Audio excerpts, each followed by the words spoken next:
Welcome to A Moment of Xen.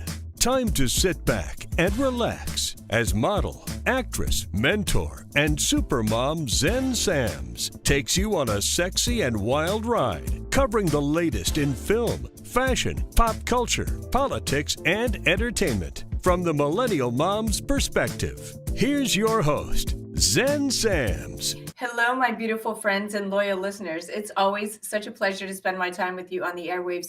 Thank you for listening and interacting with me on social media. That truly makes it all worthwhile. Please make sure to follow me at Xen Sams. That's Zen with an X, not a Z. And remember that we're now on TV. Tune in at watch.kpmedia.tv and catch A Moment of Xen on the Impact Live channel on Sundays at 11 a.m. Eastern. All episodes of A Moment of Xen are also available on demand. We have such a great show lined up for you today. In our influencer segment brought to us by Biche Cucina, we are featuring Jada Wooten, athlete extraordinaire, appearing on the Netflix original American sports docuseries Cheer, portraying the struggles of cheerleading. We're going to chat about her acting, her cheerleading, and what it's like to be a reality TV star and influencer. She'll also give us her opinion on if extreme competitiveness in sports is healthy for kids.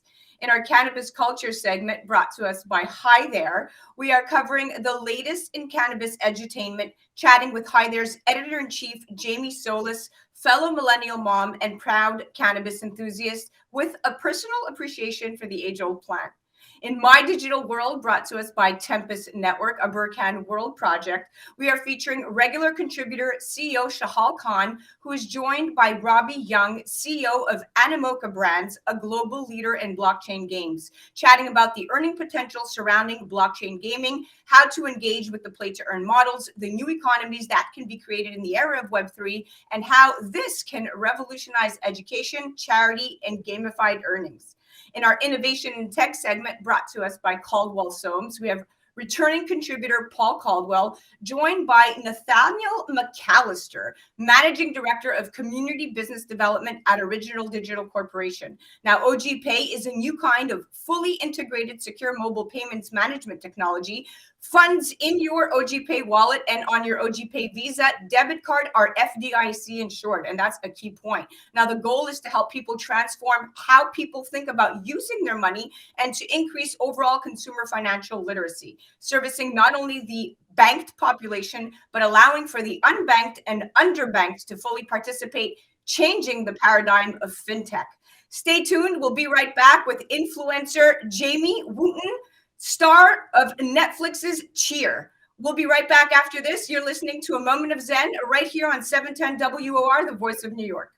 If you've missed out dining in New York City for the past year, it's time to visit the legendary Biche Cucina. Located in the heart of Midtown, Biche specializes in blending delicious Northern Italian and American cuisine with dishes such as the incredible taglione lobster, ravioli masala, ossobuco, and pappardelle al telefono, along with many other mouthwatering offerings.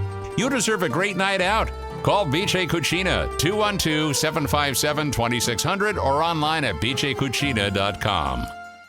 Welcome back, my beautiful friends. You're listening to A Moment of Xen right here on 710 WOR, the voice of New York. I am your host, Xen Sams. Now, in our influencer segment, we are featuring Jada Wooten, athlete and influencer extraordinaire, appearing on Netflix's original American sports docuseries Cheer, portraying the struggles of cheerleading. Now, Jada is among the newcomers in season 2 and has gained tons of recognition on the show. She belongs to Trinity Valley Community College. Now, we're going to chat about her career, her cheerleading, and what it's like to be a reality TV star and influencer. She'll also give us her opinion on if extreme competitiveness in sports is healthy for kids. Now, Cheer returned with the new season this January with Jada as a lead tumbler and flyer, often pegged as the Michael Jordan of her team by the series director. Now, as she gets settled into the broadcast room, let's chat about what competition really means. Now, we all know that any sport usually takes on the form of competition, whether it's a game of basketball or the school cross-country championships. Competition is the activity of striving to win something by defeating or gaining supremacy over others. And competition is a very social process. How a child interacts with and interprets competition depends on the biological and social changes that that child is going through. For instance, at the age of 7, children start to learn organization skills such as the ability to resolve disputes and work towards collective goals. And the way they experience competition is entirely different to a 15-year-old with 8 more years of cognitive development. And at just 21 years old, Jada can surely talk to us about how competitive cheerleading has shaped her, changed her, and molded her. Welcome to the show, Stunner. Hi, I'm so excited to be here. Thanks for having me. You bet. Now, you are glowing and beautiful. You are absolutely gorgeous. How long have you been in competitive cheerleading for? Talk to me. Walk me through your upbringing.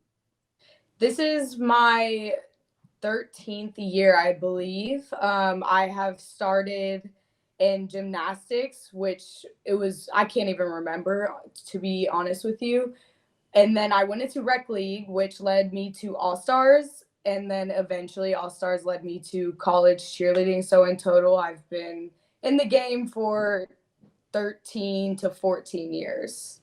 Wow, you are very committed. And this is all pretty incredible and definitely worthy of a series, which you are on. But before landing a role in cheer, like you said, you were cheerleading for the cheerleading group, Cheer Athletics, and you presented yourself as a 2021 NCAA Collegiate National Champion, and you were also a Grand World Champion 2015 holder. And along with this, you were a Sam Houston State Cheer and 3 times bronze world medalist. Clearly a prominent personality in the world of cheerleading. This surely didn't happen overnight.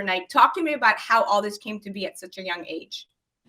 Well, I found a love for it when my sister was in cheerleading in high school, and I thought that tumbling and all of the tricks that I got to see at her practices were amazing and looked great, fun. I wanted to try them. So that led me into All-Stars, and I grew up in a gym called Stingray All-Stars in Georgia.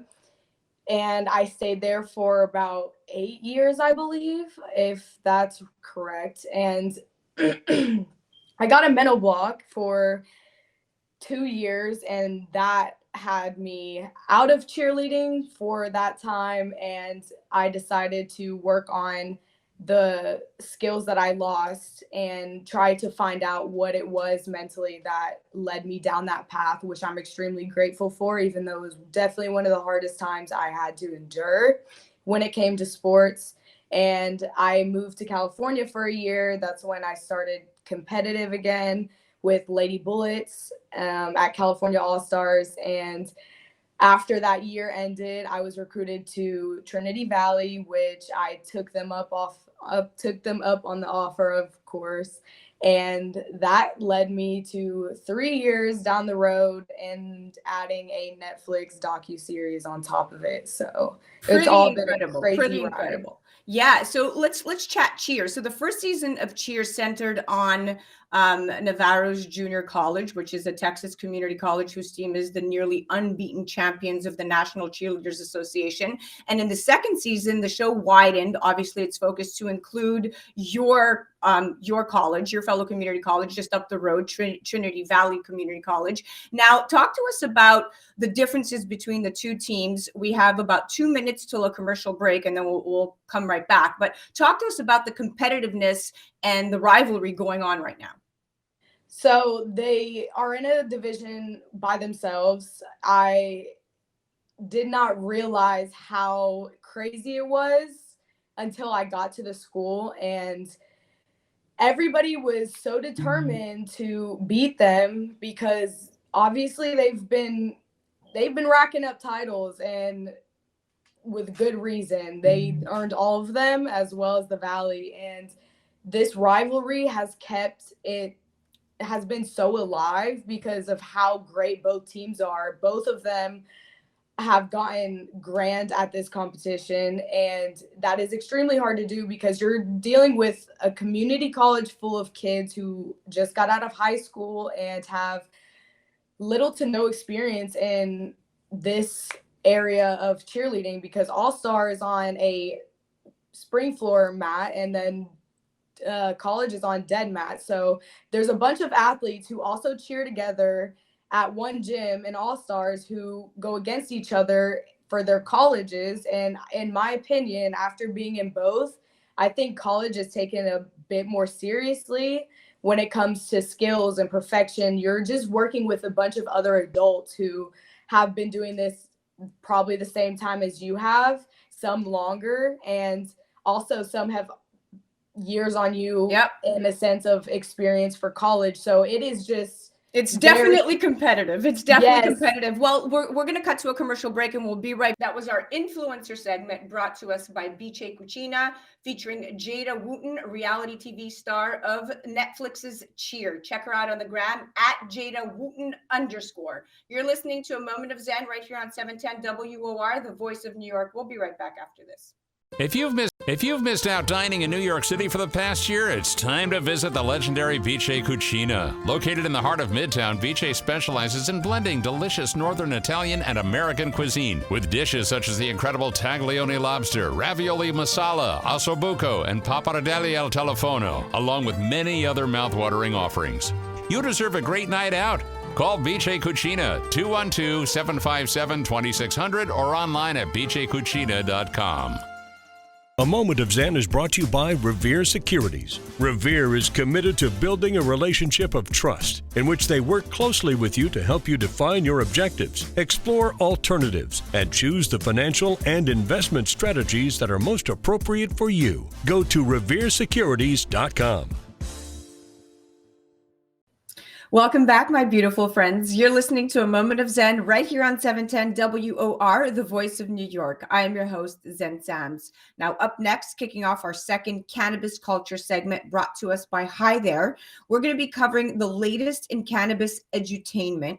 And one of HighThere's focus is on the development of the platform and HighThere app, where you're going to find a cannabis-friendly social network. And today, I have the pleasure of chatting with HighThere's editor-in-chief, Jaime Solis, a fellow millennial mom, proud cannabis enthusiast, and a beautiful soul. Jaime is coming on to chat cannabis and some help me pave the way even further for the century-old plant, as we need to educate the masses on its uses, clarify the misconceptions, and debunk the myths. Jaime is a perfect advocate for HighThere with a personal appreciation for cannabis and an unwavering passion for advocacy. Together, she and I are aiming to change the mainstream perspective around medical and recreational cannabis. She is formerly editor-in-chief of Culture and High Times magazine. She departed her role at High Times this February to be the editor-in-chief at HighThere, as well as serve on the executive team. Now, as she gets settled into the broadcast room, let's chat. As of this April, 37 states have legalized the medical use of cannabis. In addition, the District of Columbia and the territories of Puerto Rico, Guam, the Northern Mariana Islands, and the U.S. Virgin Islands have all legalized medical marijuana. Basically, 3/4 of U.S. states have legal marijuana at this point. The recreational market alone hit nearly $15 billion in 2021 and is on target to surpass $40 billion by 2025. Furthermore, the House passed the Marijuana Opportunity Reinvestment and Expungement Act, which eliminates federal criminal penalties for cannabis and requires courts to expunge convictions of non-violent marijuana offenders.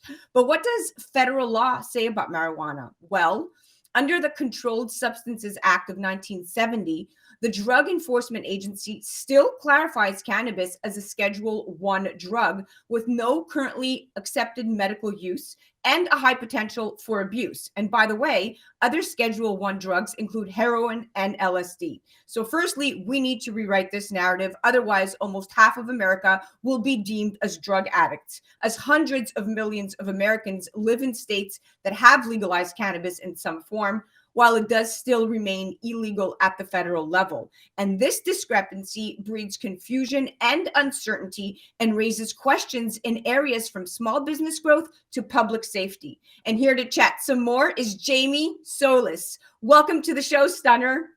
Thank you so much. Thanks for having me. It's great to be here. Absolutely. Okay, let's just dive right into it. What led you to join the cannabis industry initially, and why did you leave High Times to join HighThere? Well, I first joined the cannabis industry by accident. It was a happy accident. So I was a recreational consumer through college, and I live in California. And so I was always under the impression as a young adult that medical cannabis was a facade, that people had medical cannabis cards because they wanted to get legal weed. I had friends that had cards. We'd go to LA, we'd get edibles. It was great. But I started an internship at a local weekly paper. And lo and behold, they were also publishing a national cannabis magazine called Culture Magazine. And I heard a story about a young boy named Jaden, and his dad was giving him CBD oil. He was the first boy or the first child to be administered medical cannabis CBD oil on national news. And after hearing the story of Jaden and his dad, Jason, I realized that medical cannabis was, in fact, a huge opportunity for people to find healing without dangerous pharmaceutical drugs. And being a mom now, I can't imagine having to give my kid pharmaceutical medications if there was an option that could actually cure their seizures. And so that's how I got into the cannabis community, and that's what's kept me there for so long. I love that you're bringing up the medical side of it, because just in late March, the Senate unanimously approved the Cannabidiol and Marijuana Research Expansion Act, which would streamline the application process for researchers who want to study the medicinal value of cannabis and related products. And this important legislation will cut the red tape around the research process, helping get FDA approved marijuana-derived medications safely to patients. And that is extremely critical. So I love your advocacy for that. Now, let's jump into something a little bit more mainstream as we tackle a lot of these stigmas.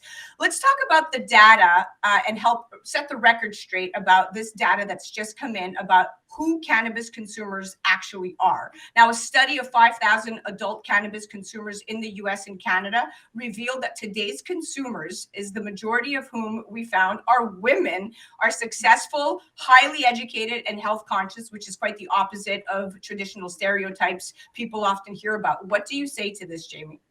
I would say that's definitely my experience in the industry. 10 years ago, I was delivering magazines to dispensaries, and it was people that would look like your grandma coming up to me and saying, "This changed my life. This saves my life. Can I get a magazine?" I think with HighThere, a big part of our demographic is women like you or I, right? Or our moms.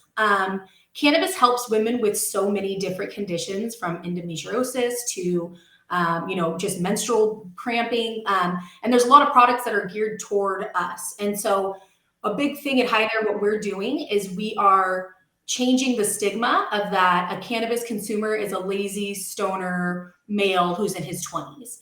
A lot of the cannabis consumers that I personally know are women that are using it to treat their fibromyalgia, right? So yeah, I'm not surprised by the data, because I've lived it and I've seen it so long, but I'm happy that now there are the numbers to back it up and prove it to be true. Yes. Yeah, we've come a long way, and the industry leaders who realize and embrace who the modern cannabis consumers are will be in strong position for further growth, because companies have to play a more active role in empowering, these college educated, health conscious consumers to find the cannabis experience that's right for them, especially as more consumers view cannabis as an integral part of their health and wellness routine. And essentially what we were really looking for is richer product descriptions like terpene and cannabinoid profiles to become, more of the consumer expectation. Like, that's what consumers are looking at. And as such, cannabis businesses can and should take the steps to enable consumers to look past simply buying the product with the highest THC percentage, or buying solely on basic descriptors. So if you're going to use responsibly and be educated, and that's what the HighThere platform does, and all of these really proprietary models that you've incorporated in different, sections of that website that really highlight the medical research is really eye-opening. Yeah, absolutely. And we're lucky enough at HighThere that we do have a team of medical professionals who can vouch for the content that we're putting out. And it's the medical side of it is very important, but I also think, the recreational side is important as well. In America, we have this wine mom culture, right? That, my kids are driving me crazy, I'm going to have a glass of wine and that's okay. Well, if cannabis is a safer alternative, we have to normalize that. And we have to let people know that, just the medical side of it is for me, what drives me here, but I also think the recreational side is just as important. We just put out a story at HighThere about how there are less foster placements in states that have recreational cannabis. And this is because not only are people using safer alternatives than, drugs and alcohol, and like hard drugs, not cannabis, but like drugs and alcohol, but also it's people aren't getting their kids taken away for using cannabis in these places. And so really it's a family model to have safe access to cannabis on so many different levels.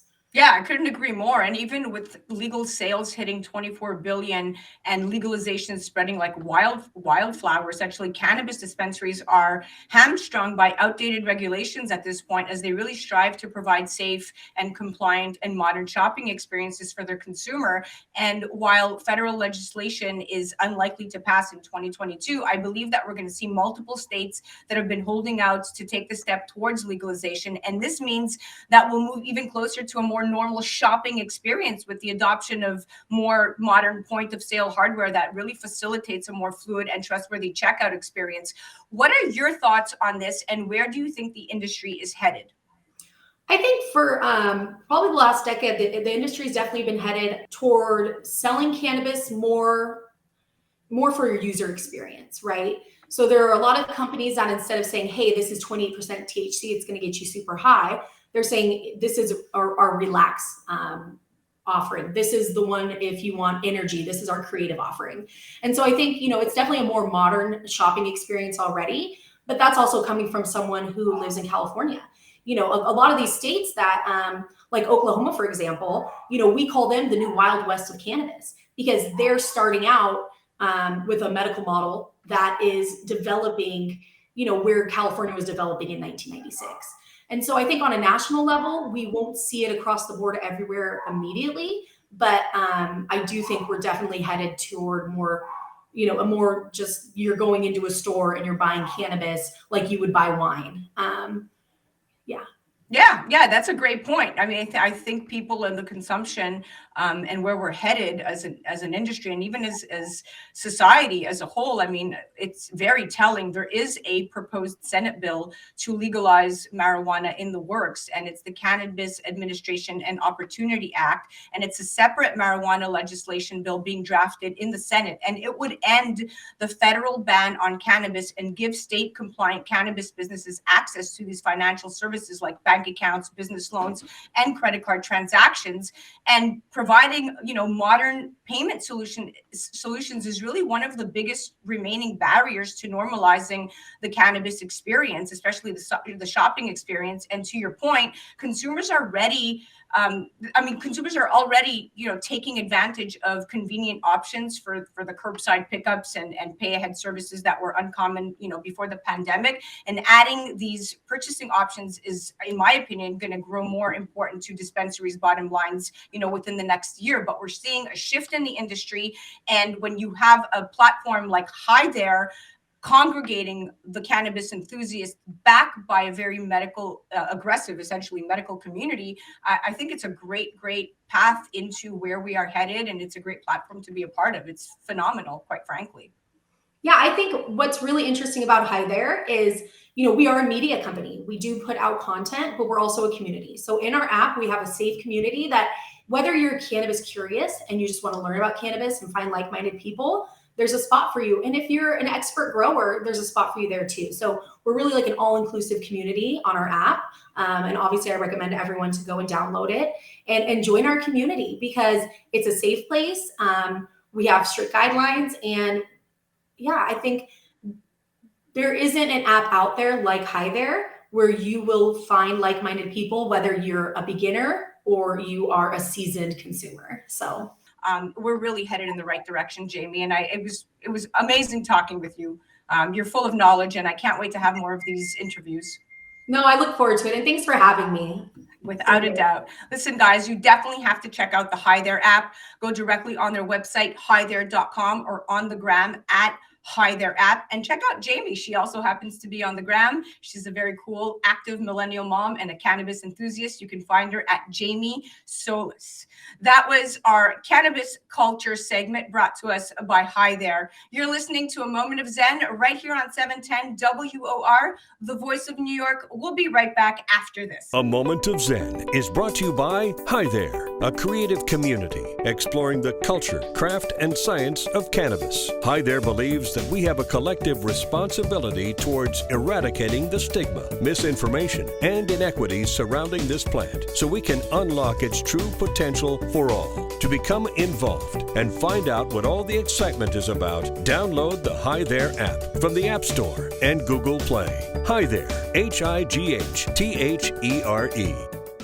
Welcome back, my beautiful friends. You're listening to A Moment of Zen right here on 710 WOR, the voice of New York. I'm your host, Zen Sams. Welcome back to My Digital World, brought to us by Tempus Network, a Burkhan World project. And welcoming back to the segment is our regular contributor, CEO of Tempus Network and founder of Burkhan World, Shahal Khan. Today, he is joined by Robby Yung, returning guest, CEO of Animoca Brands, a global leader in blockchain games. Now, today we are chatting about the earning potential surrounding blockchain gaming, how to engage with the play-to-earn models, the new economies that can be created in the era of Web 3.0, and how this can revolutionize education, charity, and gamified earning. Now, as they get settled into the broadcast room, let's review some basics. User statistics show the rapid pace of adoption of blockchain gaming, and the number of daily unique wallets interacting with game-related smart contracts surged to 1.3 million last year. That's a 46-fold increase over the 28,000 at the end of the year 2020. Think about that. And one area of the digital asset industry is ahead of the games with exponential growth, blockchain-based gaming. Now, although token prices for leading blockchain games like Axie Infinity have fallen recently, the user metrics are up. Mind you, this growth is quite impressive given that it takes time to build great games. Actually, in traditional industries, it takes 2 to 4 years to build a great game. Now, meanwhile, venture capital firms have invested about $4 billion to support the development and creation of blockchain-based games and their underlying infrastructure. And here to chat some more are Shahal Khan and Robby Yung. Welcome back, gentlemen. Thank you, Zen. Hi, nice to meet you. All right, Robby, I'm going to start with you. The popularity of play-to-earn gaming powered by cryptocurrency rewards picked up in last year of 2021, with the Pokemon-inspired Axie Infinity leading the way and the AXS tokens really raking up impressive gains. And the play-to-earn game is ranked the second largest game using it's ranked the second largest game using blockchain technology by user base, becoming a hit among the lower income populations in the Philippines and Venezuela, right? So it reached a record high of 2.5 billion in trading volume in September and surpassed sales records of NBA, Top Shot, and even CryptoPunks. From your point of view, can this be a pathway out of poverty for some? Definitely. Well, I think what's happened with play to earn gaming is that we've essentially found a very interesting business model that can be taking place inside an entertainment product, and it's a business model that makes sense at a certain where that income level is material. So I think where Axie Infinity has done an incredible job is in appealing to people, as you mentioned, particularly in the Philippines and Venezuela, is because the amount of income that you can generate through play inside the game is, by North American standards, for example, relatively small. You're talking about $5 a day, $10 a day. And that's an amount that is very material to people in some countries and a reasonable alternative to other forms of work, which is where we come up with the term play to earn.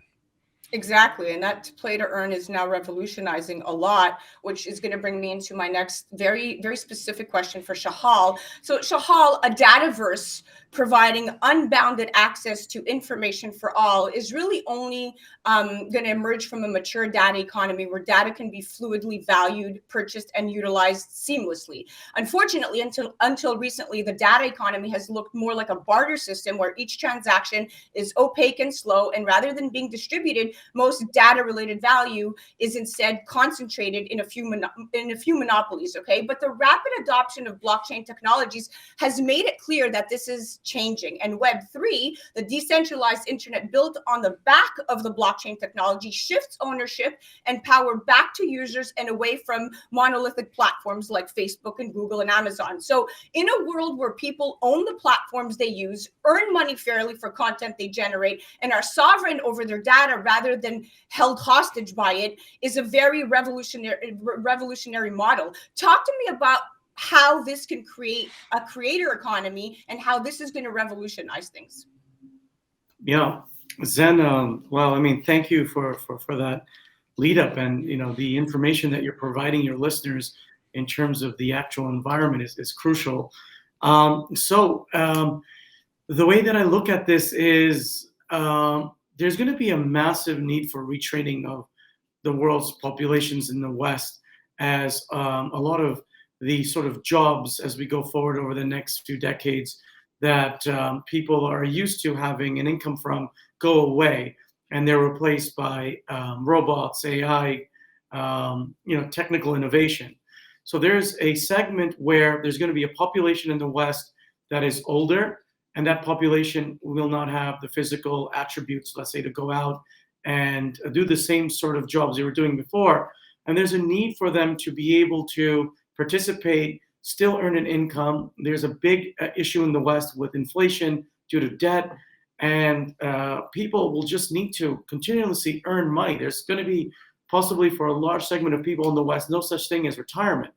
And at the moment, the closest thing to augmenting their incomes without putting strain on governments is going to be sovereignty over their data, and also for them to maybe enter gamified work environments where they could actually participate and collaborate using their attention, using their engagement, programs that are created by corporations or by individual DAOs or communities, and participate with their data and their time and literally use it as sweat equity.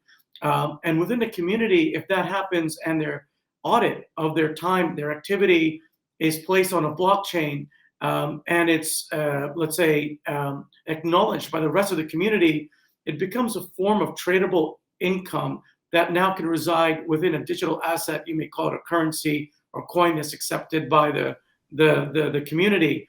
And it goes beyond just the, let's say, in-game play to earn, but now it becomes more of a work and engage and earn within a metaverse or a community. And I think that's very important in order to help income and also sustainability in the West, and of course in the East. I think the East and the sort of work that Animoca and Axie Infinity have done has started essentially people becoming aware that they are able to have income coming in from an activity directly, and that now needs to expand. It's very well said.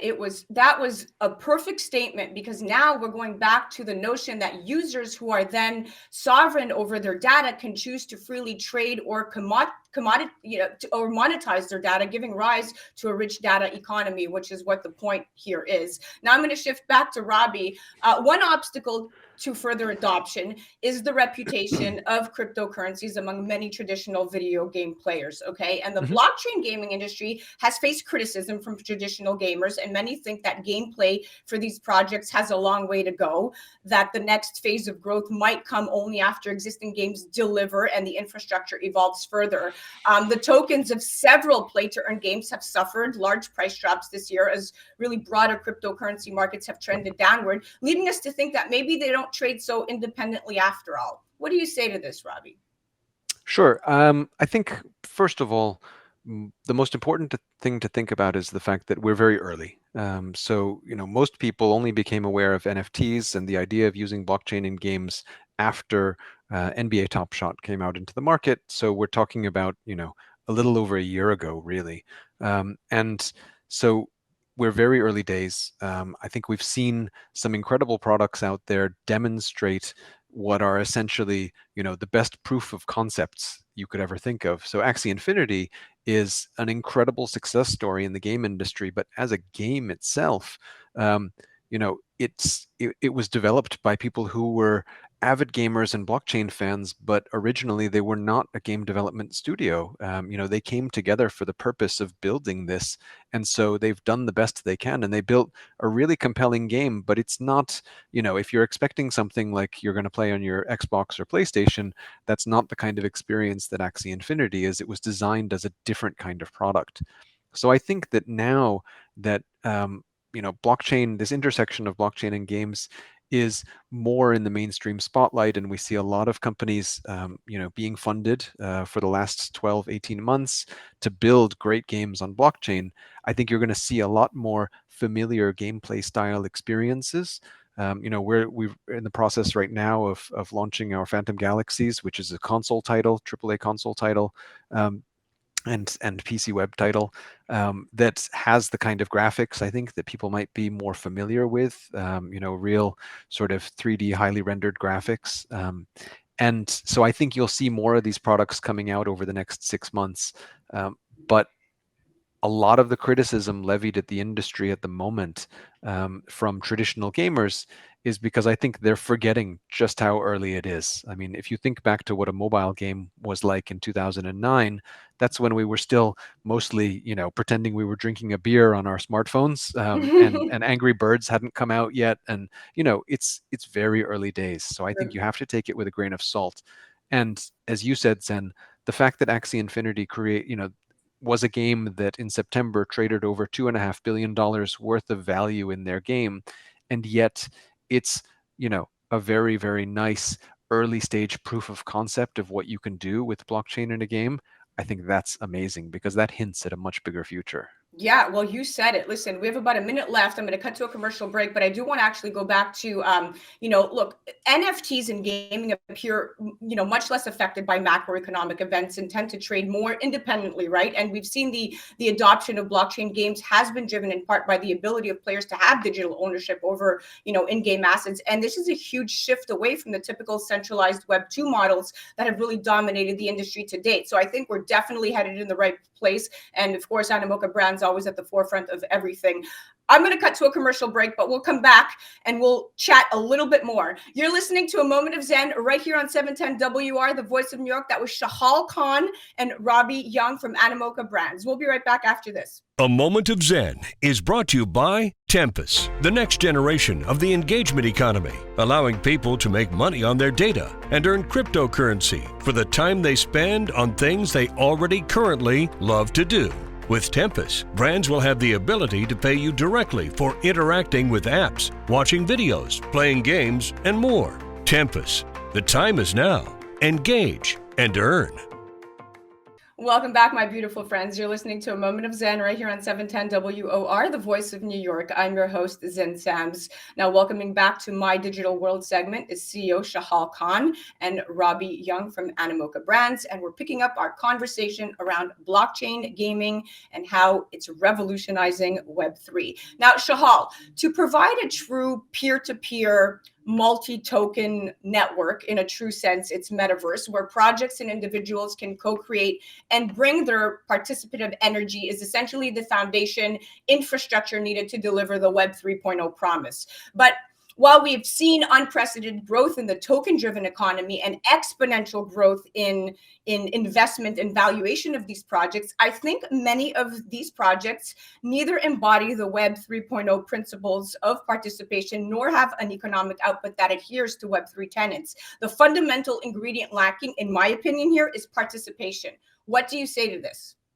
As more environments are developed, interactive AR sort of environments are developed, and visual, let's say, aspects of the metaverse are developed, you have to develop the capability almost at a programmable, granular level of developing these games where, for example, let's say a person's digital identity is tied to the digital avatar, which is connected to, let's say, a DeFi digital wallet they have, that enters into a gaming environment. They're recognized by the gaming environment. Their actions are now validated and recorded by the gaming environment. And if they so desire to, let's say, participate in an activity that's monitored, based on their data privacy acceptance, and they're given a value for that.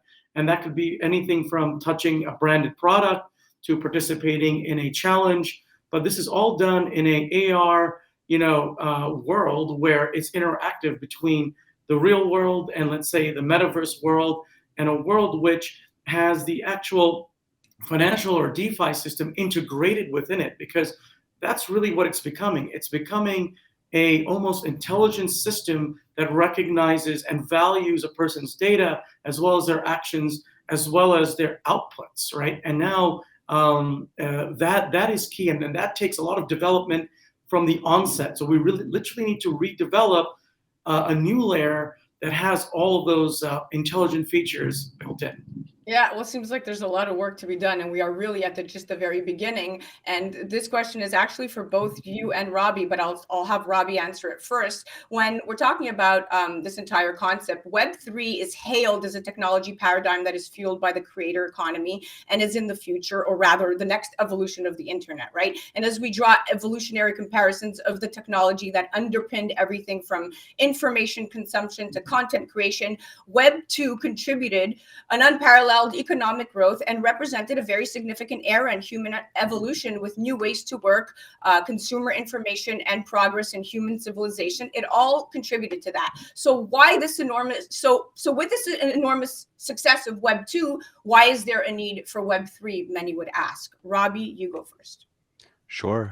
Simply put, I think it's the democratization of access to the financial underpinning of the internet.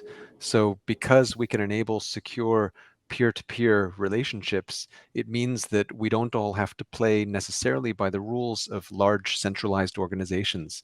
It means that we can interact directly with each other as consumers. And the logical extension of that is the creator economy is essentially peer-to-peer, because consumers are offering services to other consumers, whether it's, services in the physical world, or you're doing work at a distance over the internet with people. And because we don't need to have a platform in between us, that changes the dynamic completely. I'm smiling because I love that answer. That was in the simplest ways, such a great explanation. Shahal, I would love to hear your thoughts. Wow, I mean, it's the same way, but I'm going to look at it from a geopolitical angle. I mean, there are people that cannot control what the financial and the political system is doing. I mean, look what happened in Russia and Ukraine, what's going on in places like Iraq or Afghanistan or Israel, Palestine. I mean, these are things where there's a political force that people can't control, and then they get trapped within a system where average human beings just want to be able to support themselves and their families, but they're, sort of stuck within a geopolitical and financial system defined by their borders. And I think as we look for a future world, we want people to be able to interrelate with each other, regardless of culture and regardless of anything else other than their own interests and their own recognitions within communities that they form together. And this is a platform that's going to allow them not only to do that, but also to be able to, earn from it, so they could actually be really free as human beings. And I think that's the innate reason and the philosophy why we're all doing this, because it's a huge lift. It's not easy, but that's the passion, I think, that drives all of us to give human beings really that freedom from this sort of, I don't want to use the word, but I have to, I think is what's coming to my mind, but this sort of slavery that we're stuck in. That doesn't define, I think, the evolution of what's going to happen in the future in the world. Very well said. Two great answers. Well, now we're officially out of time, but Robby, if there's something you'd like to add, you're so full of insight, please feel free before we say goodbye. I'm going to thank you for coming on a second time. And Shahal, it was a pleasure having you on. We do have a couple more minutes left, so if there's anything you guys want to add, be my guest. Sure. I think Shahal really summed it up. I mean, I think the exciting part is that, this is really about financial inclusion and democratizing access more than anything.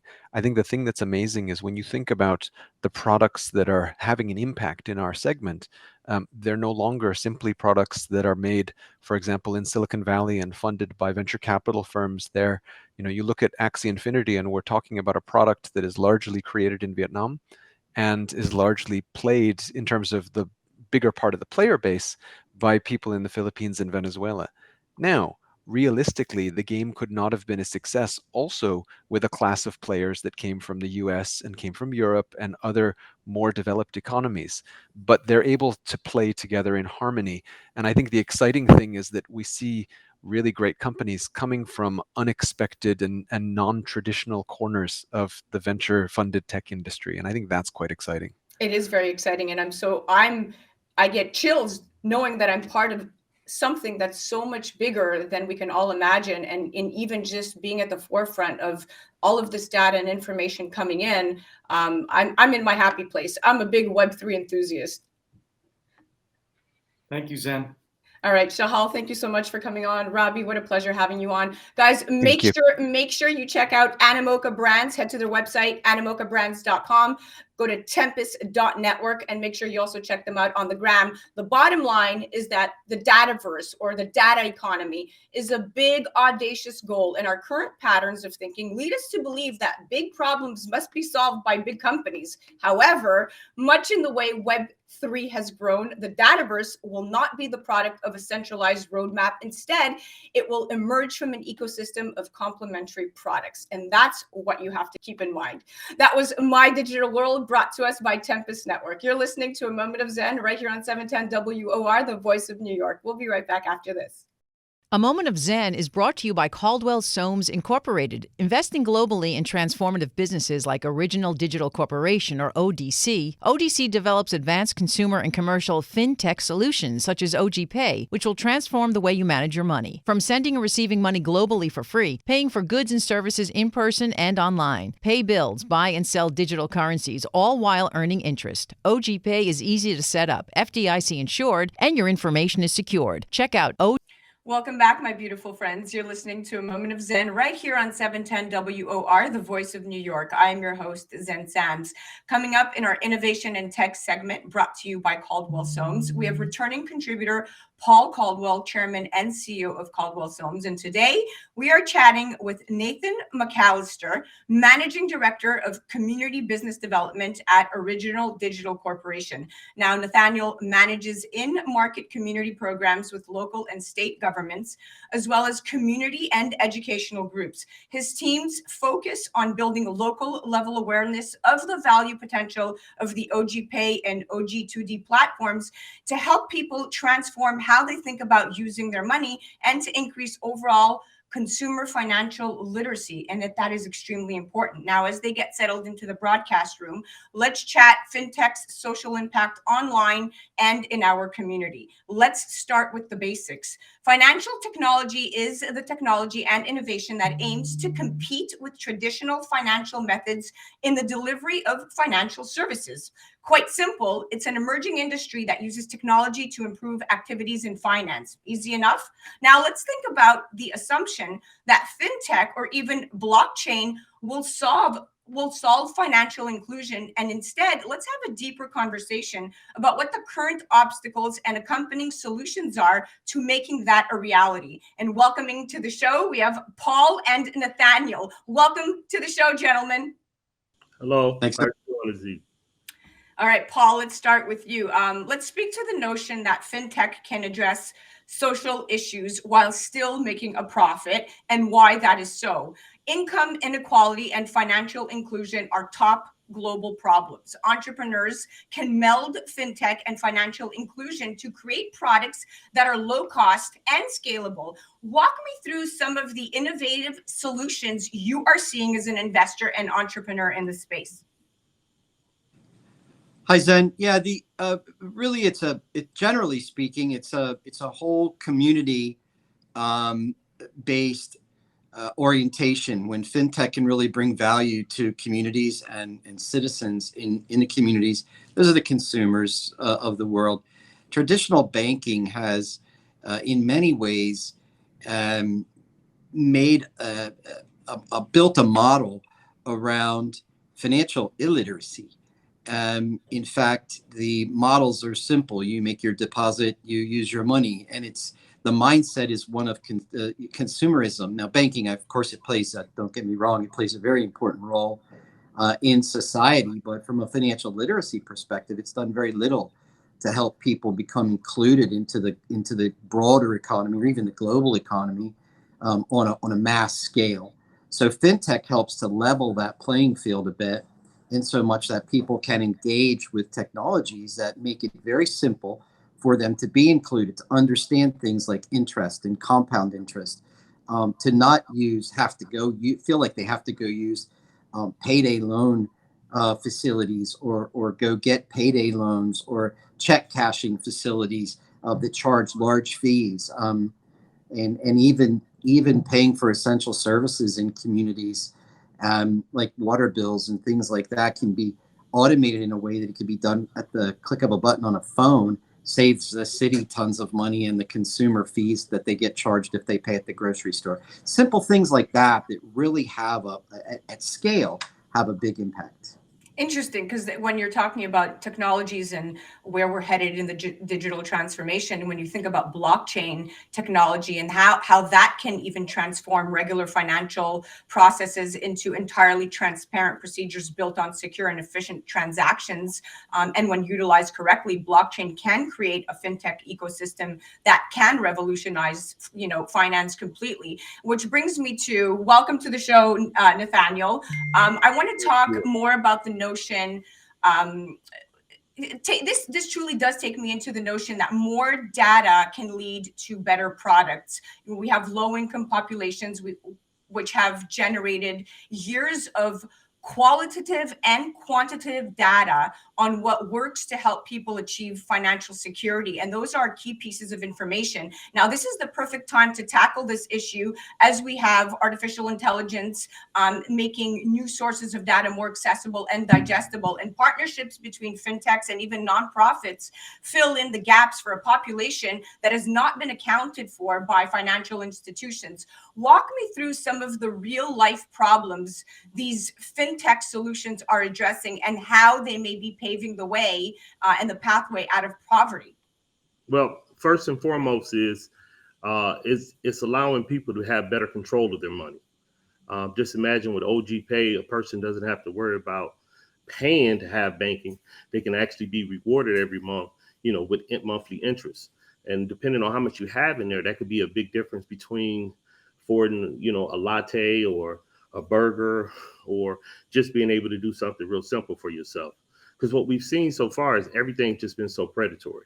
So with fintech, it's allowing people to be able to have, the power right in their hands. I don't have to call anybody. I don't have to text anybody. I can just open up an app and I can see my money, and I can decide on how I want to spend my money. And I don't have to worry about somebody just stealing my money just because they want to.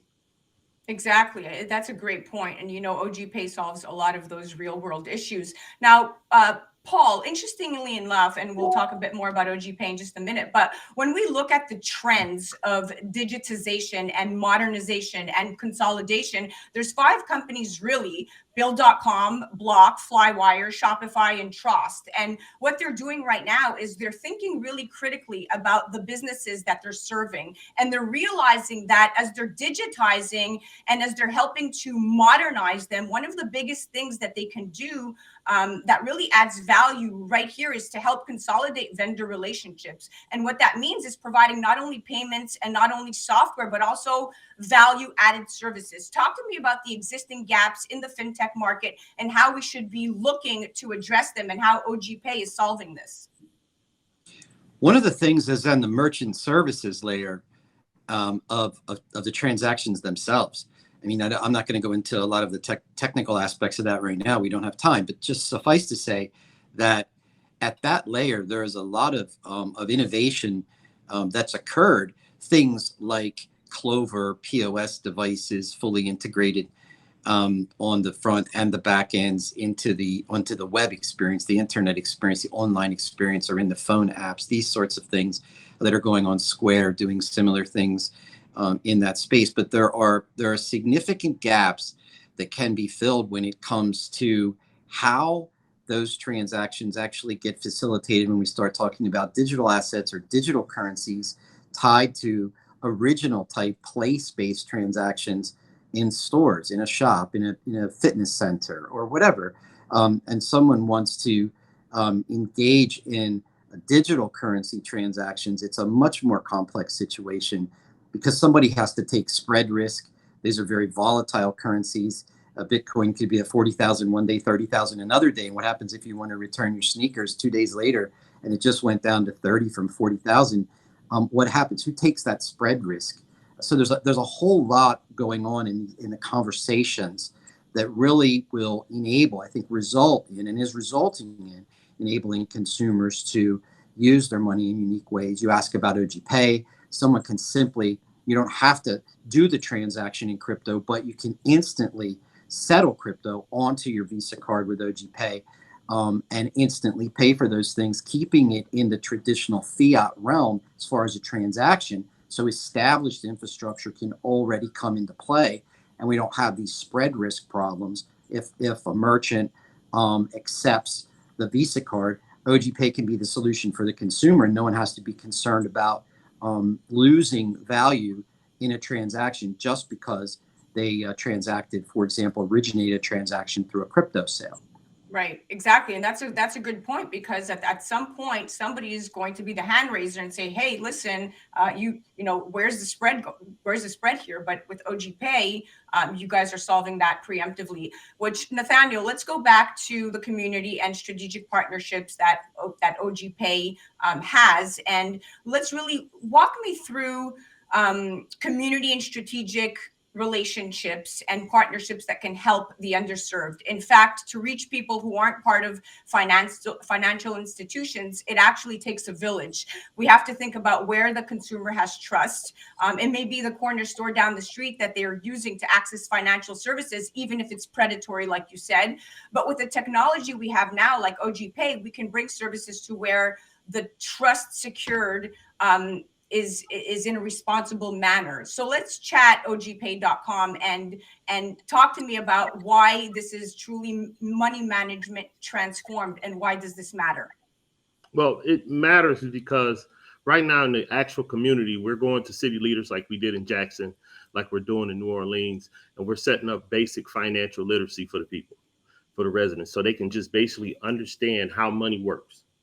Then at the same time we're able to offer them an app which they can do all of their banking. It is actually an FDIC bank account, so their money is safe.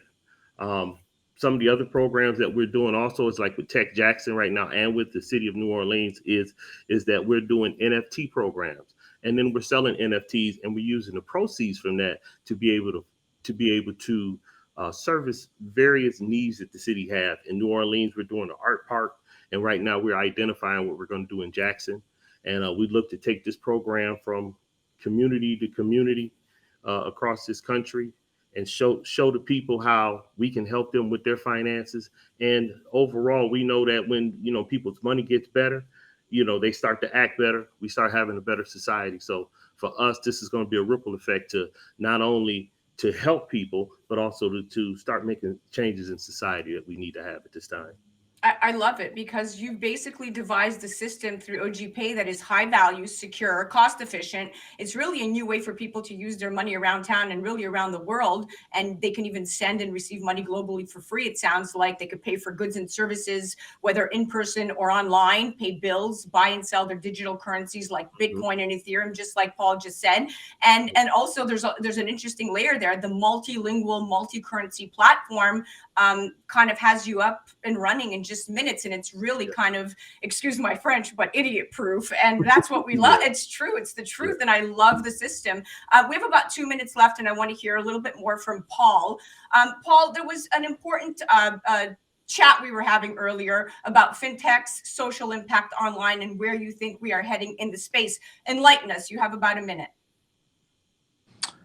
I think that fintech overall has an opportunity to, or will have, in effect, a social impact, a social effect that hasn't been experienced before. And I think it starts, as Nathan said, with literacy, financial literacy. That's a big, big part of it. And the other thing is, once the integration points start to exist between consumers and creators or merchants in a community, the burger shop, the barber shop, the dry cleaning facility, and they have, in the OG Pay world, for example, they have OG Pay merchant services wallets. someone can simply go with a QR code and pay wallet to wallet. That's cash to cash. There is no 3% that the merchant has to pay to a merchant services provider. There is no additional cost to the consumer for the transaction. So it really starts to create a much more frictionless environment when it comes to payments. And this is beyond the traditional models of like a Venmo or a PayPal or these sorts of things. This is really something that is innovative, and that once people understand the transformative effect of it beyond disruption and innovation and all of those things, and it really transforms how they think about how they use their money, great things happen. And that's been the experience at this point for the OG Pay team. I know that one for sure. And I'm sure more broadly speaking in fintech, that will be the case. Yes, for sure. Well, listen, very enlightening conversations I've had with the two of you. Thank you so much for joining us. We are sadly out of time, but you guys are incredible, and OG Pay is doing great things. Thank you, Nathaniel, and thank you, Paul, for joining us. Pleasure. Pleasure. All right, listen, guys, you definitely have to check out ogpay.com. Make sure you check out their website. They keep your cash safe and secure in an FDIC-insured, interest-bearing US dollar-dominated account, which makes the OG Pay mobile wallet the real obvious choice for millions of consumers around the world. You're listening to A Moment of Zen right here on 710 WOR, the voice of New York. We'll be right back after this. That was our innovation and tech segment brought to us by Caldwell Soames. A Moment of Zen is brought to you by CCP Digital, bringing you a view from inside blockchain, cryptocurrency, and NFTs. Introducing the latest Blockchain Heroes series, Retro Rebellion NFT collectible card packs from the Nifty Company. Available January 2022. Find out more online at ccpdigital.com. Well, that's a wrap, my dear friends. We are at the end of our date. Remember to join me right here on 710 WOR, the voice of New York, every Saturday night from 9 to 10 p.m. or go to 710WOR.iheart.com/A Moment of Zen. Remember, we're now on TV. Download the KP Media TV app on Roku, Amazon Fire, Apple TV, or Android TV, or tune in at watch.kpmedia.tv and catch A Moment of Zen on the Impact Live channel Sundays at 11 a.m. Eastern. All episodes are now available on demand. Thank you for listening to A Moment of Zen. It's been an absolute pleasure being your host. Thanks again to all of our sponsors that make this all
Welcome back, my beautiful friends. You're listening to A Moment of Xen right here on 710 WOR, the voice of New York. I'm your host, Xen Sams.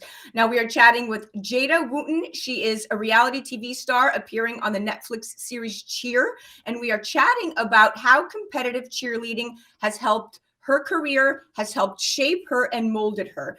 Jada, welcome back to the show. So nice to have you on. Hi, I'm so happy to be here. Thank you for having me. Without a doubt. Okay, so let's dive right into it. So let's chat Cheer. So the first season of Cheer, right, centered around Navarro's junior college, which is a Texas community college whose team is really unbeaten, the unbeaten champions of the National Cheerleaders Association. Now you came in during the second season. You are the star of the show. Talk to me about what Trinity Valley means, and how, if Trinity Valley is the underdog with less of everything, less money, less support, except talent. That's what Trinity Valley has, talent like you. And talk to me about what that means on the show and where the show is headed. The Valley is an incredible place, definitely not something that I thought I was getting myself into, and in the best way possible has changed me a ton from the first year I was there up until my last year. And like you said, our support system, our money situation was always tight and low. And really our main support came from alumni and even people who just love and support the school and their athletics. And that's really all we needed. And with all of the talent and these kids who were coming from all over the place, worldwide, honestly, has made this place so impactful for me. I'm sure those athletes and the program itself. And and Greg, who is the producer and director of Cheer, found and saw that in both colleges, and it's really rewarding to be a part of it all. Now, it's definitely rewarding. It's gotten you to where you are right now. But talk to me about why Trinity Valley Community College originally turned down filming for the first season of Cheer. I know it's because you guys wanted to focus on your athletics with no distractions, but what made you say yes the second time?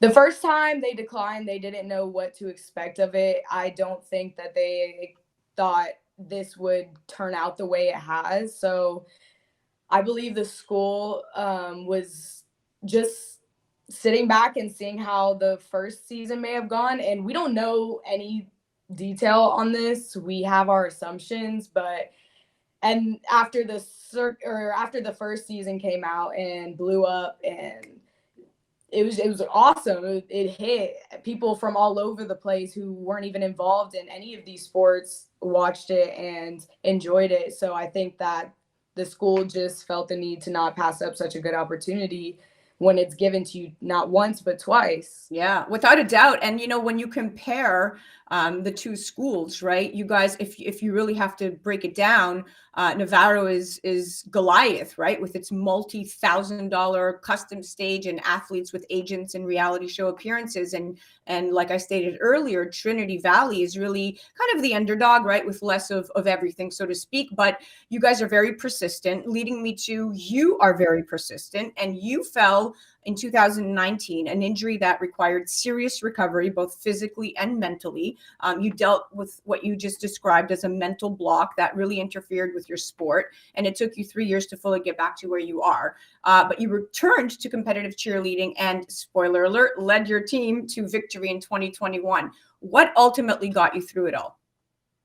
The mental block part is super hard to put into words because it took a lot of patience and determination in order to get over that. And it's not easy. It's hardly done to get over a mental block. And that's for any sport. It's brutal and it kills your self-esteem and confidence tremendously, to the point where, like I did it myself, you leave the sport and you're just left empty. And I didn't want to be empty anymore. I didn't want to leave something I have done and spent so much of my life doing on such bad terms. It was devastating. And I think that if I didn't have all the support I had and the motivation and put the push, I would not have gotten over my mental block. And I think that whole process of me going through the mental block shaped me into being the athlete that was broadcasted on the series, because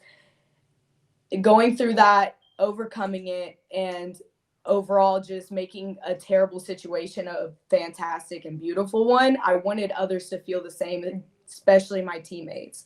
And I came off very harsh in the show, which I could see from an outside looking in perspective, especially non-athletes. But my teammates, my coaches, we all know each other. We're best friends. We're super tight. Like, I think learning the personalities that I got the pleasure of working with, and knowing that they wanted it as bad as I did and needed that same push that I did when I was Made it all worthwhile. Yeah. I had to give it to them, because a lot of the times they, like I said in our earlier piece, they come in unexperienced, not even being in this world. It's just a lot. It's a lot of pressure. Now let's go back to the pandemic. I mean, you trekked through it, as we all did, and it obviously made you thicker in terms of your resilience, and it made you a more humble individual, as it did with all of us. But what did it truly teach you with respect to competition? And second question, what does your training routine look like these days? So the whole pandemic year was super tough. It was out of our control, and we knew that we had to come to terms and be okay with the fact that we lost this season, and for reasons that are way above us. And as far as the competitiveness and things like that, like, we have a huge respect for Navarro, and they keep us going. They give us this drive. They make us work hard. It's something we need. And I think that everybody needs that. And when you have respect for your competition, it makes the world and just the cheer community much happier to be. Yeah, absolutely. Look, you're at your best. We're all at our best when in pursuit of a great goal or a challenge, one that's just, outside our reach and excites us to reach inside ourselves and grow. And it's easy to think more is better when it comes to competition, right? More people, more teams, more opportunity. However, often the best competition is selective, involving an opponent that challenges you in a way that reveals your strengths and grows your weaknesses and inspires you to bring your A game every time you turn up. So great competition emphasizes the process, not the result. And that's what you guys are about. Now, what does your training routine look like? Let's go back. All right. So do you mean our routine, or no, like how often? Yeah. Like, when do you practice? Like, how often do you train? How many times a day, a week? Do you stay in shape? Are you with a coach when you're not on the show? What does that look like? So for one, my training did change from going to from a community college to a university. But at the community college, I'm not going to lie, way more brutal. We practiced every day. And then on the outside of practice, we were getting in shape. We were doing workouts and extra gym sessions in the cave, we call it, and working on our skills extensively, trying to perfect everything, all the little bitty stuff. And that transferred to now, except my team at a university, we practice 3 days a week. And then I have those other free days, not free, but free. And I go into the gym and I work on stunting, tumbling, even if it's for like an hour in each part. Stunting usually goes for much longer. And I think that if you are new, or honestly, if you're working with another person, you guys need as much practice as you can get, rather than me tumbling wise. I know I can go into the gym, rep out a few of my skills a few times, spend at like an hour at most with my tumbling, depending if I'm trying to get a new skill or not. It sounds like you don't ever stop, my dear. You need a break. You need a break. Well, listen, are we looking at a season 3 for you on cheer, or what's in the works? No idea what's coming of the cheer season. I don't know if they're making another season. We'll let the streaming giant reach out to us. But listen, it it was such a pleasure talking to you because you are funny, you are upbeat, and you're so full of advice. So thank you so much for coming on. Thank you so much for having me. This was great, and I loved meeting you. Oh, you're the best. Guys, check her out. She's incredible. She's talented. She's smart. She's driven. She's an inspiration to so many girls. Check her out on the gram at Jada Wooten _ JADAWOOTEN. That was our influencer segment brought to us by Biche Cucina, featuring Jada Wooten, reality TV star of Netflix's Cheer. Check her out on the gram at Jada Wooten _. You're listening to A Moment of Zen right here on 710 WOR, the voice of New York. We'll be right back after this.